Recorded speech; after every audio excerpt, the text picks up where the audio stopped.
Testing, testing.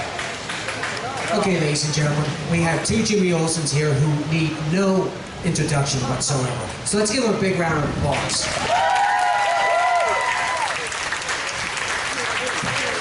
Good old Jimmy. Jimmy is a good guy. Jimmy is a good guy. We have our own Supergirl over here, so if you guys have questions, please raise your hand, and Supergirl will come over and ask. I'm going to start off with the first question. Both of you guys have done so much throughout your careers. Can you talk about what's your favorite memory or the best part of your careers? Let's start with you, Mark, first. I'll tell you, it's all a good memory. To ask somebody for one good memory, maybe outside the business. But when it comes to the business, just to be lucky enough to work in this business, to be an actor, and the process to even get on celluloid is a bit of a grind. I will say, the Superman experience, so we can just keep it in Metropolis. I went into the office and met Dick Donner, Tom Mankiewicz, and Lynn Stallmaster. And we just talked about boats for the whole time. And when on my way out of the office, after about 20 minutes, he just asked me if I knew who Jimmy Olsen was, and I said, "Golly, Mr. Kent." And I left, and for 3 months, there was no callback or anything, and I heard Marlon Brando was going to be in the movie, and I heard they found a Superman. And finally there was a call where they just said they want to see you again, and I went back in, and Donner said, "I just want to remember what you look like," and I got the part, and so, as in life, as in the business, if you're at the right place at the right time. The subject was, I was living on a houseboat, and Donner always wanted to live on a boat, so we talked about boats for 20 minutes. But life really is about being at the right place at the right time, and in my career and in my life, that is definitely what it's been about. And to have been chosen to play Jimmy Olsen, and I totally had so much respect for Jack Larson before, who was a great guy who we lost last year. Yeah, Jack Larson is he really was the real deal. He had some great Hollywood stories, but he set the tone, and I took it from him. Everything he said.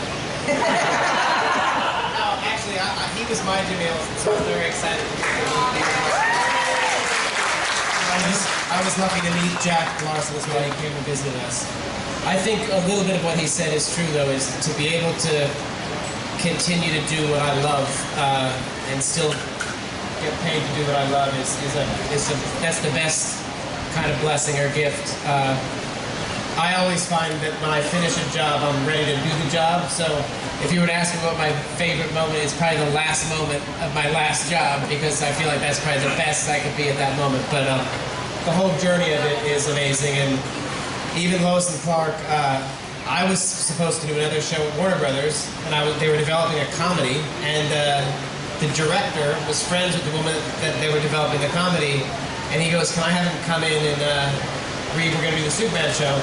And they cast me first, before Dean and Terry. And it was like me and Paul Rudd and Scott Wolf. So they won that award for not getting Jimmy Olsen, but they don't get to be here. But no, and then the Superman, this is my first time to Metropolis, and to see so many people, it's really amazing. So thank you for having me. Let's open it up to the audience. Yeah, I'm hoping that all the Jimmy Olsens can maybe get a picture by the statue later today or something, where we can all get up there. And that'd probably be a pretty good moment. Meaning macabre. Yeah, macabre. Is that all? So there's only one other Jimmy here? Yeah. I think besides us? I think so. So this is the triple threat. 3 Jimmys. It's a Jimmy barbecue place, but it's amazing. You'll love the ribs. I did a basketball movie with McCod, so I think it's funny that now he's playing Jimmy Olsen. We did a movie together, so that's why I'm trying to find him. I think he's somewhere. What was the movie? It was called Just Right. It was with America's own Queen Latifah. Yeah. But no, he was fun. I haven't seen him so fun. He's looking good. Okay. My question is for Marc McClure. Yeah. Where are you? Where are you? Right here. Stand up, please. Oh, here. I am standing. This is not Superman related, but Back to the Future.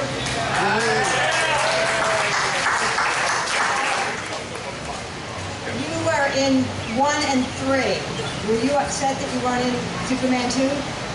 In Back to the Future Back too. to the Future 2, sorry. Well, it ended up, I was in it, but it got cut. Wendy Jo Sperber, who I love, who we lost. We had done Bob Zemeckis' first 2 films together. Then that was another job. I mean, I just kind of had to show up for that. And Wendy was pregnant at the time with her second child during Back to the Future 2, and she couldn't shoot. So when they were screening Back to the Future 2, the questionnaires were coming back of what happened to the sister. Where's the sister? And the easiest fix was get the brother out.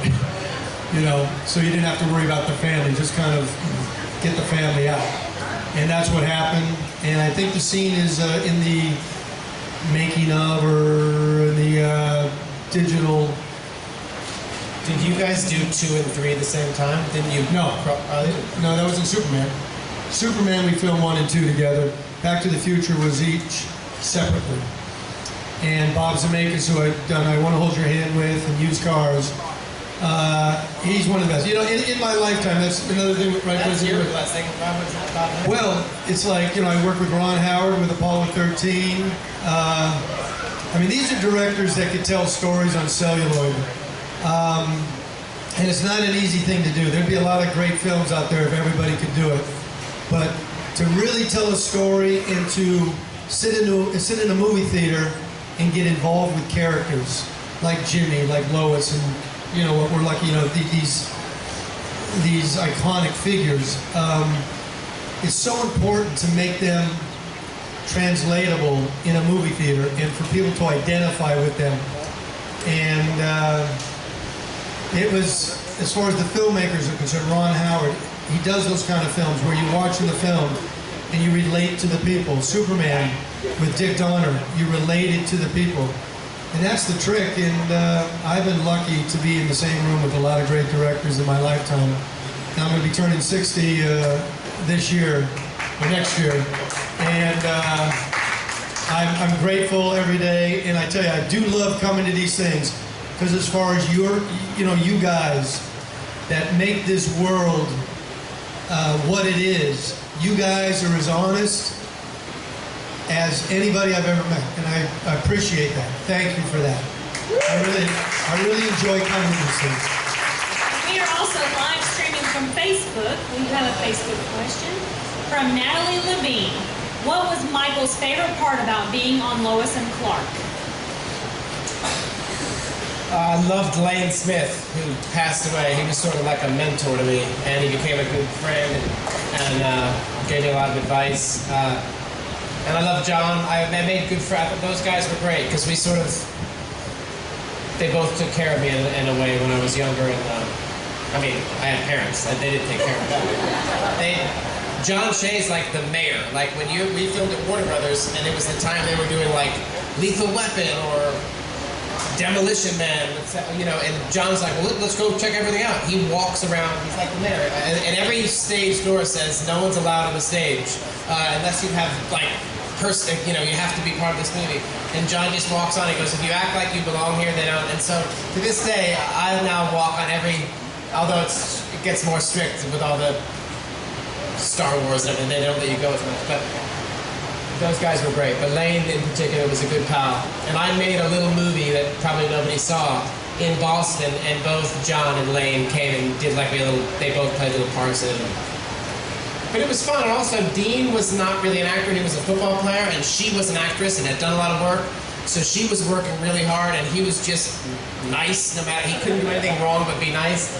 And it was before there were Starbucks and stuff, or whatever these coffees everyone gets. And so she would try to be nice to the crew, or he would try to be nice to the crew and order like a coffee cart for 80 people, and then an hour later, milkshakes would turn up from a deli. Like, so I got in the middle of their competition of niceness.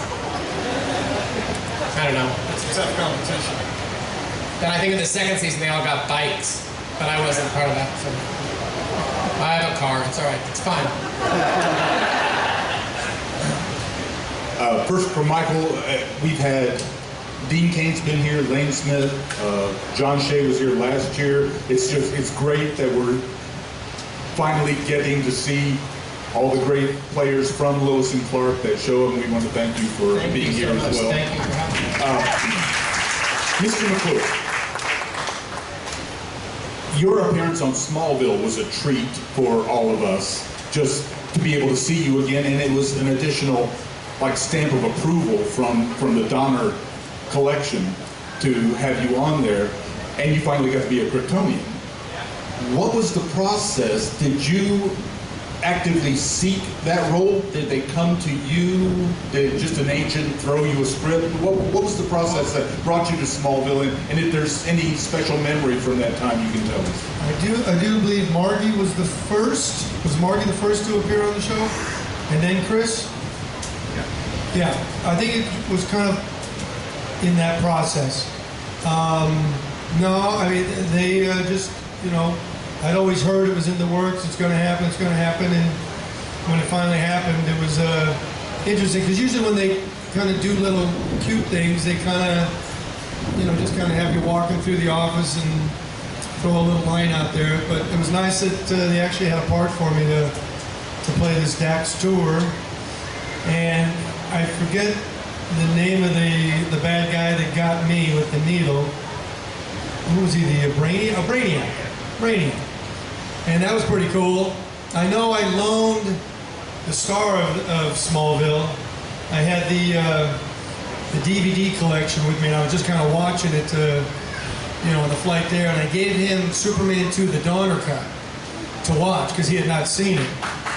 Yeah, it was a great film, and I never saw that tape again. So I have a Superman can box set missing and he won't give it back. He's in the Smallville convention this weekend. I want to get that. And his secretary, when I called, he had a secretary there in Vancouver. And I was like, hey, is it possible you can just let him know if he can get it back? Oh no, he doesn't give things back. So if you ever loan anything to him. Who's this, Tom Welling? He says, oh no, he doesn't give things back. I said, well, it's a disc, and it kind of belongs with my set. And I was like, wow, this is Twilight Zone. So anyway, that's one thing that I took out of Smallville. So you've played a different character in the Superman world after playing such an important, doing all these movies. Oh, that's cool. Do a lot of people do this crossover? Yeah. Christopher Reeve came in and played Dr. Swan. He's the one who discovered where Clark came from. He gave him all the information about Krypton, and Chris Reeve was just wonderful in that. Yeah, no doubt. Margot Kidder came in and played his secretary after he had passed, so that continued on. Terry Garr came on, Terry Hatcher came on and played Lois Lane's mother. So there were all these different validations. Mr. McClure came in. So all these different people came in, and it was like a little. And they played like Mark said, it wasn't just a cutesy thing, a walkthrough. They had a distinct role, and it was, again, it looked like the stamp of approval from the previous incarnation, moving on to the next generation. Yeah, so it was good. There's a lot of different roles. I know they got Justice League that they're starting to do now, and maybe not that I'm going to have a little something in that. It's all about the contract, my friends. It's all about that contract. So we'll see what happens. Does anybody have any Yeah, questions? Justice League, that's everybody. So we're going to have a movie, and it was almost this last one that I saw. There was a lot of, there was Wonder Woman, Aquaman. Did Aquaman was Aquaman was in that. The Flash was in this last movie. They had like a brief appearance. Right.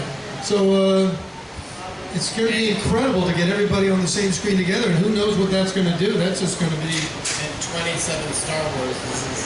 Yeah. So here we go. It's not slowing down for sure. I think one actor, Marc McClure, probably forgot on Smallville, which starring with season 2, Terrence Stamp, who played the villainous Zod. Zod, took over the role of Jor-El to see Marlon Brando's character on Smallville. That's cool. If I remember it. Oh, yeah. As Clark Kent's father. Do you have anything to say on that when you heard he was taking over the role before you got the part? In the later seasons, Mark? I really don't have a lot of information on it. I don't know. I haven't heard that, and I don't. Yeah, because I understand that was the first character they cast in season 2. Yeah, I'm not sure how to reference that.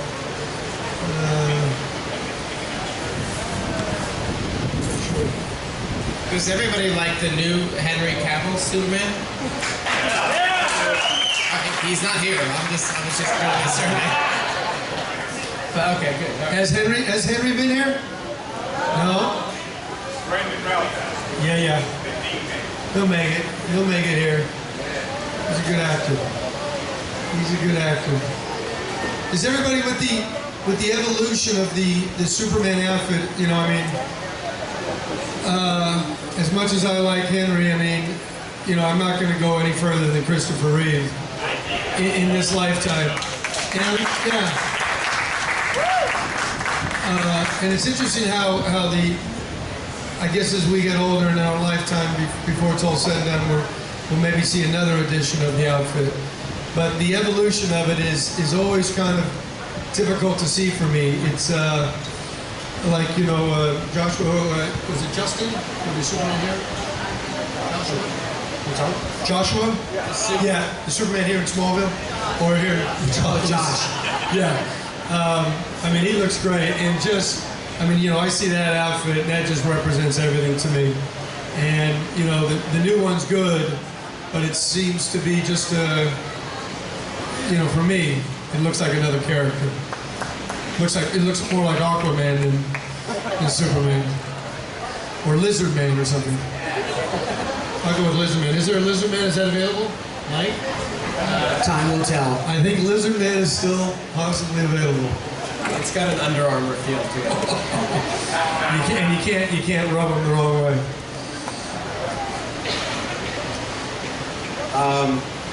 Which is more lucrative or sought after by both of you or any actor? Television or film? Which ends up being a better deal for you guys? A better deal financially? Financially, career-wise, however you want to go. I would wish I could make more movies because I think you could tell us doing the same role for so many years can start to get repetitive potentially. And I think you can put more into a character by doing a feature film.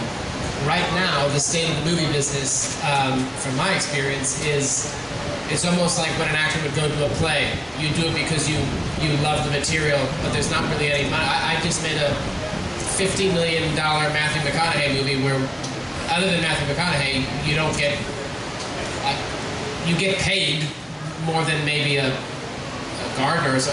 You don't get they used to pay people a lot of money in movies to be a third or a fourth or a fifth lead in the movie, and that's gone away. And at the same time, all the movies that I loved, aside from all these kind of superhero stories that were made in the 90s, 80s, those movies have gone away, and now they've come up. All that good storytelling is on television. So I think both financially and creatively, there's probably better opportunities in television at the moment. Unless you get lucky, because like you said, they're making 25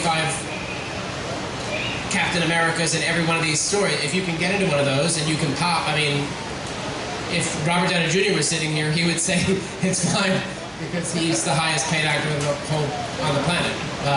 But it's not always about the money. No, it seems like if you're lucky enough, and I really mean that, lucky enough to be in a really good film, something that, I mean, Back to the Future just celebrated 30 years.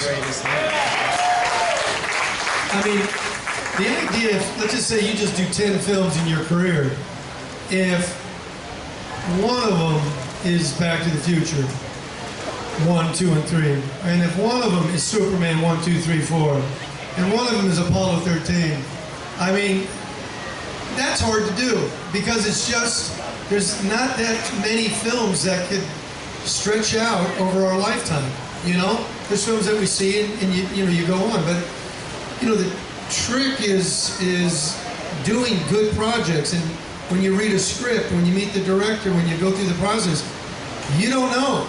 You don't know. You got to go to the premiere, and when you sit in the premiere, and yeah, I mean, I remember Back to the Future when we saw that for the first time with cast and crew. I'm mind-blowing. I mean, I don't know, Superman was a pretty good one, but Back to the Future was, everybody saw that movie and realized we just, you know, everybody was involved in something special. And that doesn't happen all the time. I mean, it just doesn't happen all the time. The odds are against it. So I think the idea is you want to do good projects. In answer to your question, you want to do something that means something. Like when it's all said and done, you can be proud. I can be proud of it. You know, because he's also fortunate to be. I'm a jobbing actor too. At a certain point, you have to feed your family and take. And I do a lot of stuff that I don't love. I love to do my job. But yeah. I think what the greatest point you just made, sorry to interrupt you, is if you could find the best material, whether that's in television or movie, the material that you can be most proud of, that you can really get behind, that could actually sustain a long time, like Superman or Back to the Future. Yeah. That's probably the best goal that I would have. But it's, you also have to, I can't be precious. If I'm precious, and you don't know. I mean, you don't know if it's going to be a hit or a miss. There's no rhyme or reason for any of it. Timing, I guess, is pretty huge. Luck and timing and... Yeah. But we've been lucky. I can tell you this, when Superman the movie came out, I was 13 years old. My father took me. I sat through that theater twice because it made that impression. Now, jump ahead almost 8 years later to 1985 when Back to the Future came out. I did the same thing again. Sat through that movie twice. It was amazing. He owes you 2 ticket prices. That's where all my residuals coming from. Hey, when I was a little kid, I sat through It's a Mad World twice. Love that film, and I just saw it again down in the desert. And what a great film! What a great film! But I was sent away to military school when I was a little kid, and I think that's where I never took acting lessons or anything, but I learned to take care of myself at a very young age, and I learned to be a good judge of character at a very young age, and I think that's where I picked up my acting chops. So, like I say, I wasn't ruined by any kind of formal acting training, which is good. I don't have a very deep question. I was just wondering how glad you guys were that you didn't have to wear like a red wig and have freckles all over. Basic Jimmy Olsen. I do that normally, so. Did they try to put you guys in like hair, makeup that made you look a little more like the comics, or were they just like, no, don't worry about that? No, they did freckles. They put freckles on me early on, and I had freckles already. But I remember them dabbing me with the little freckles. But makeup's pretty easy on Jimmy. Makeup's pretty easy. They wanted me to look as much like Dean and Terry so that they could fire me after the first year. I'm joking, no. And the woman that created the show, Deborah Joy Levine, specifically wanted to make him, which I don't even know if we pulled off necessarily, but she wanted to make him more of a street kid or like a pickpocket. She wanted to try to do something different, like Fonzie.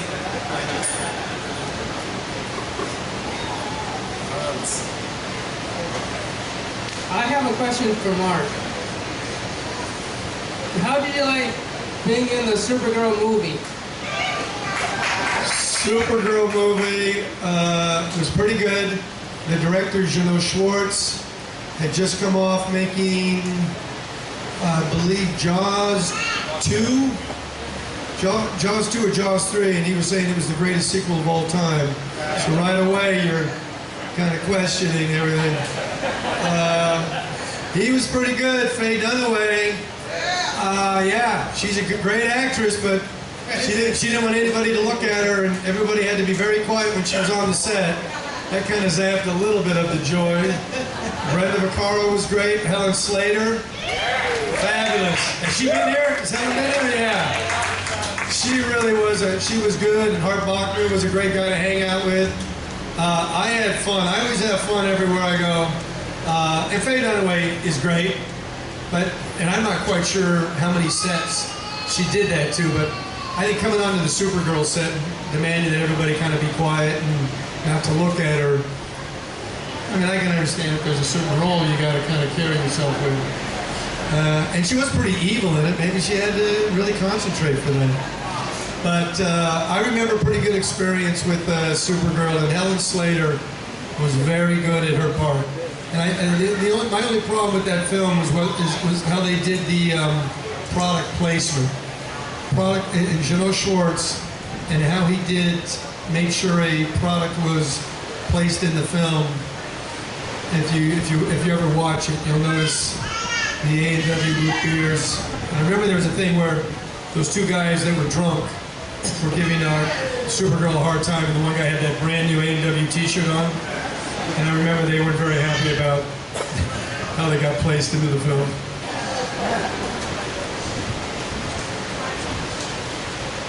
My question is for Michael. Hi. So I feel like the first season of Lois and Clark has a really dynamic story for Jimmy. You're really striving, and I feel like after that it became a lot more static. He just sort of had an exposition role, and that was sort of what he filled in the show going forward. Was that hard for you to watch? Did you keep watching the show after you were off it? Or because I think your Jimmy had some of the most interesting stuff going on for the time, and then it sort of went away. Thank you. I think maybe they got rid of Deborah Joy Levine after the first season. I think she was a very good writer, and maybe you could attribute it to that. I think I was 21 and I got fired for the first time in my life. So it's hard. I had to deal with it for the first. Been fired many times. No, I'm good. But you have to learn a little bit. So I think I don't even know that I watched. I think I was like whatever. I think I was mad, and then I think I jumped into something. I was very fortunate to just jump onto other jobs.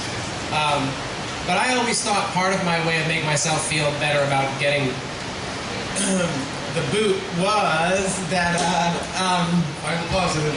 No, what did it do? 3 or 4 more seasons? And I said it's always going to be called Lois Clark. I would always be this supporting character, and I didn't imagine there would be much more growth, unbeknownst to the fact that there wasn't. So I guess I was right. Whereas I had an opportunity to go to a bunch of other jobs, which also led to more jobs, which I think ended up taking my career in a whole other way. Whereas if I stayed there, maybe that would have just been that. But I think it was probably just because I wasn't in it that it got. And everybody, let's hear it for the Russian Superman who just came in the room back there. He was good. That would have been a good fight. I love that. We're lucky he made it to Kansas and he didn't crash on the other side. That's kind of like a Red Dawn, Drago meets... Oh, I would say Rocky, somewhere in the Rocky. Yeah, now that could work. Red Sun was a comic series. Was it? Yep. Come on, Mark, but everyone knows that. He took the emblem. Really? I liked it. Did they ever combat? It's a different universe. It ended up It's never been a problem for Superman. Turn back time. What have you got to do? Black holes. My question is for both of you. So I got to. Hi, Sam. Hi. I got to talk to you guys just a little bit during the autograph, but what is some advice that you can give people, especially now in today's industry, about trying to get their foundation going, or like trying to make their big break? What is some advice that you would give to those people? I would just say write. Write your own stuff, create your own stuff. Stand up. If you can do stand, get in front of people. Just get in front of people. But my recommendation, you write your own stuff. And I heard Spielberg talking at one of the conventions. You know, you got to listen to yourself. That's all you got. And if you question yourself, you're drifting away. Just whatever you're feeling, whatever you need to channel it and trust it. That's going to make it who you are. Who you are is that's what you got to make a difference. It's storytelling. It's telling your own story. Because even now, after however many years, 28 years, I still have to go sing for my supper. But I also produce and make my own stuff because I can't control waiting for an agent to try to convince somebody, blah, blah, blah. But the way the cameras are now, the way even like a Canon 5D is now, and you can film, you can say you're a student, steal footage. I made a whole movie while I was here, but you can create your own content because there's no one, there's no rules, and nobody knows anything. Like people that think there's one way, there's no one way. Yeah, I did 8mm movies when I got out of school, and that was hard. I mean, you had to film it, and then you had to take it in and get it developed. And then cut it. With everything we got now, I mean, you guys could do your own stuff. If you've got an idea, do it. Don't let anybody tell you not to do it. Do it. You guys know how this world works. You know what makes this universe fun for you, man. Just do it. That's right. You can all do it. You can all do it for sure. And everybody, it seems like 15 minutes is everywhere. 15 minutes of fame is all over the place. I love that Chewbacca lady. She was, I mean, that's the kind of stuff, we need that. We need laughter, we need joy. We don't need to go to dark places, and we need to hear people laughing and enjoying life. That's what it's about.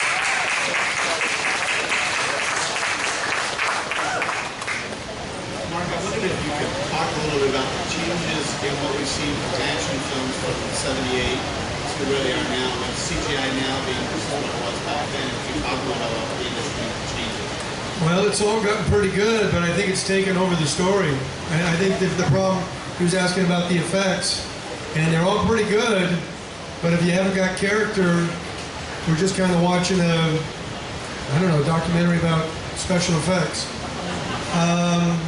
You know, it's important for me to go into a movie theater and connect like you guys. And we're all different. You know, we all connect to different things just because of either what we've experienced in this lifetime or what we've experienced in others. But without character, I don't care if a building's falling down. I'm not quite sure if it's gonna mean the same to me if I don't have somebody, a person, to care about while that building's falling down. So they're all getting good. I mean, and when it goes back to writing, write whatever you want because they can do it. You know, whatever your imagination can come up with, write it down because they can do it. That's for sure. That's a good one.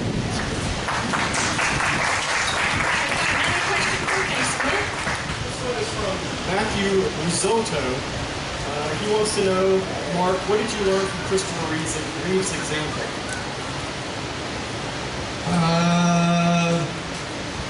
I gotta say, man, he's a teacher.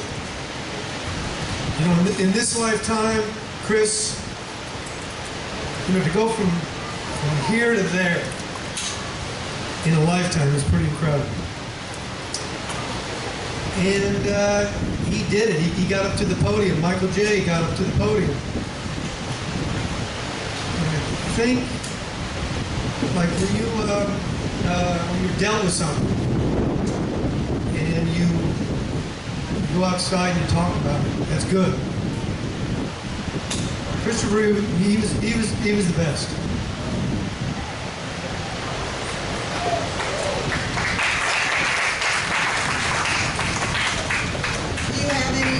Funny or interesting Christopher Reeve stories to tell from when you filmed the movie? He was a pretty funny guy off the set. On the set, he was business, and he had a. We were on the wires one time when we were first starting it up, and I was rambling on, and he asked me if I could just at least, get in character, be like Jimmy, and it was a gift because right at that moment I realized what he needed, to get through what he needed to get through. So on the set, I learned to work as Jimmy when I was working with Chris, when we were doing rehearsals or whatever we were doing. So it was a gift on those wires when he asked me to, be in character to help him. And I'll always remember that one. That was cool. And there was a lot of good stuff. Jackie Cooper, he was a great chief. Margie was a cowboy girl. She was great. Dick Donner, as you all may know, was the painter. He's the reason why we love Chris so much. And as far as funny stuff, there was a lot of it. It was like when we were filming the first two movies. I was there for a year. Where was it? In England. Yeah, we were over there at Pinewood Studios in Shepperton. And it was a lot of good times. Dick Donner was the magic of everything. And it would have been when we first signed. We signed for 7 films, and he was signed to do them, and he wanted to do them. And the story is, if Superman 1, Superman the movie, was a failure, the Salkinds would have kept him on to finish number 2. Number 2 was almost finished, but when it was a success, they fired him for personal reasons. I know Elia's been here, and I don't know if Elia talks out loud about it, but I know in his heart, and he knows, and he has said it out loud, that he wishes he could have done it different. He said the old man, Alexander, gave him, was going to give him a hard time to do it, whatever. But he wishes he could have done it different back in the late 70s. Because Dick Donner belonged, in that project. He loved Superman. I was just wondering if you had a chance to go into the museum, if you're going to. Well, I'm going to get over to the museum. Is Jim? Jim's here? He's running around. Yeah, I remember last time I was here, I gave him all the Jimmy Olsen. There's a coat in there and a bow tie, I think, and a possible jacket. So I got to go in there and visit my old wardrobe. That's good, but this is where it belongs, for sure. It belongs in Metropolis. I got no problem with that. Has Chris got some stuff in there? Yeah. It's got to be everything. That's cool. That's cool. If I can interrupt for just one moment, we have time for maybe 2 to 3 more questions. You touched on the Donner Lester thing briefly when Margot Kidder was here, and she's openly vocal, and at that time was so openly vocal about her displeasure over it that she ended up with only 10 minutes of screen time in Superman 3. Right. What was the general feeling among the rest of the cast? Obviously yourself, but I don't know if anybody else spoke as openly and as publicly as she did. But what was, you obviously greatly admire Mr. Donner. Yeah. So what was the general feeling when he was out and Lester was brought in? It was bad. It was bad. We went to Washington for the premiere, and I know the film went to the final hour, even to be complete by then. And after the premiere, everybody goes back to London to finish, and that's when we learned Donner was gone.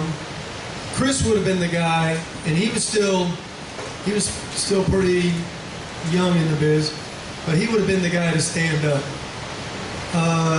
And Richard Lester was there for monetary reasons, to collect on old Elia Salkind, the Salkind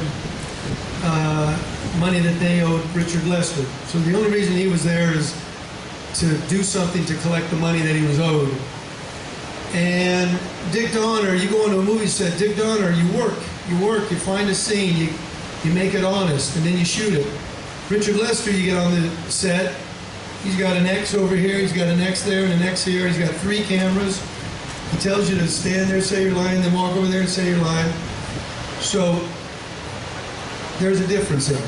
There's a difference there. There's a difference to want somebody, trying to find something, and somebody that just wants to get out of there. Richard Lester, wanted to get out of there.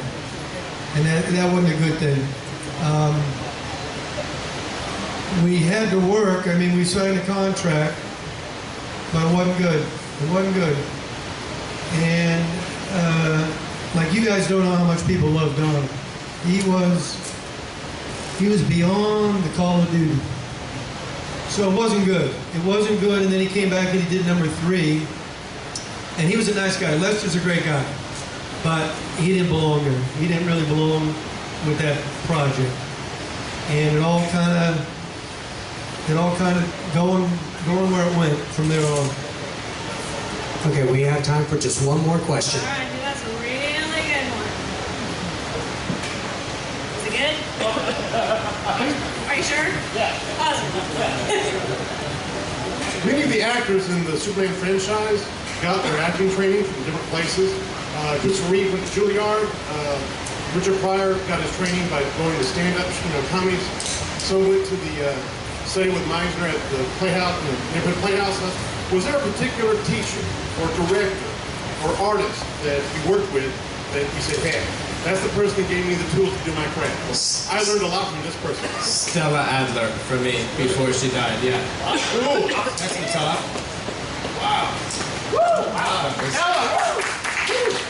She was mean and crazy, but great, and I'm very It was when she was working in LA. Yeah. But she was older and yelled and screamed and was kind of mean, which is harder when you're younger. But I had Lane Smith to get yelled at all the time, so I was fine. But no, she's great. And I learned along the way. I was just pretty much being me. And I grabbed a little character, I guess, out of the material. But my thing is, I made sure I was listening. And to this day, I'm actually going back. I've gone back to work. There's a TV series, a pilot called Powerless that just got picked up by NBC, and I got a really small part in that because I retired when I was 55, and I kind of had to go back to work for to get my medical stuff. Otherwise I gotta do whatever I gotta do. But anyway, so I went back to work, did this pilot. It got picked up by NBC. And I may have a recurring role in that, which will be good. So I'll pay for health care, which is nice. And the question was, with the acting stuff, I think it's important. Anybody in here that want to be an actor, just make sure you're listening to the other guy. So you have something honest to react to. That's the best advice that I think I can throw out there. I want to thank both of you, Mark and Michael, for coming here, spending time with us, giving us your insights on everything. Thank you very much. I can't wait to see all your films.